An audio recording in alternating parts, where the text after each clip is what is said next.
Singh from Jawaharlal Nehru University in New Delhi. He's a professor for diplomacy and disarmament at the University Centre for International Politics, Organisation and Disarmament. Professor Singh, good to have you with us on the show.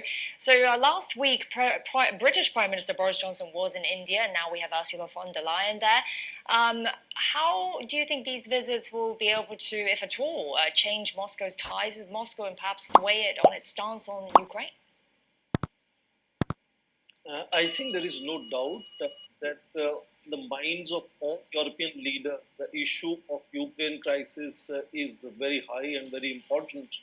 So in all their interactions with India, which is a large country which has so far maintained neutrality and abstained from most Ukraine-related resolutions at UN, European leaders would like to see India sort of joining their stance and taking a harder line on Russia. But Russia is an old and enduring friend of India, so India very likely will continue to stay neutral on that. But I call it proactive neutrality because India is not just saying we have nothing to do with the conflict. India is constantly engaging all leaders from all sides, seeing that if they can begin direct talks between them and this conflict can come to an end as soon as possible. India is also supplying humanitarian assistance to people in Ukraine. In that sense, I think in West, there is a growing understanding of how far India will go and what are India's own national interests and where India sees its own policy stance, which is most reflective of its own foreign policy. So definitely those issues will be in these discussions. We have about 8 foreign ministers visiting from Europe along with the President of European Union to participate in what we call Raisina Dialogue. It is the 7th edition of Raisina Dialogue. And they will be meeting Indian leaders. So those issues will come up. But I see increasing appreciation in the West and in Europe of India's proactive neutrality on the subject.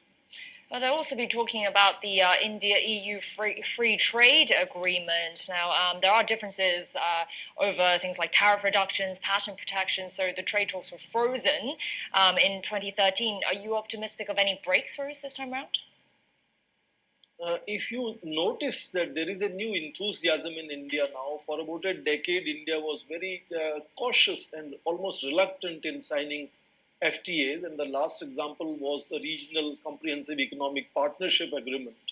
Now you see India, post-pandemic, is getting enthusiastic with much better growth rates, etc., of India's economy. So the first FTA is signed with United Arab Emirates, another FTA signed with Australia. So I think there is going to be greater momentum.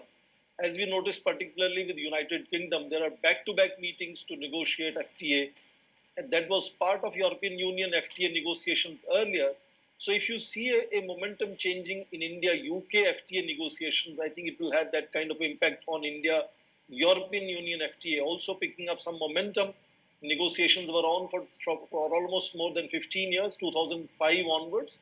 But this new enthusiasm in India, new confidence of India about its economy is showing a kind of a new approach, and I think that will give a certain speed to negotiations with India-EU.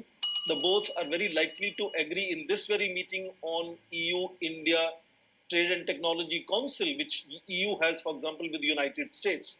So FTA would be the next step, but right now they are likely to say that they have agreed to set up a Trade and Technology Council for India and EU. So EU is also focusing on the defense equipment supplies to India to expand, economic relationship with India to expand. Now that may have indirectly some relationship to their desire to reduce India's dependence and connectivity with Russia. But India-EU relationship itself has so many common themes on which they have constantly been working together. And I think this is part of that discussion which will take it forward from this meeting. Oh, Professor Singh, thank you so much for your insights and time. Appreciate it. Swaran Singh with Jawaharlal Nehru University in New Delhi.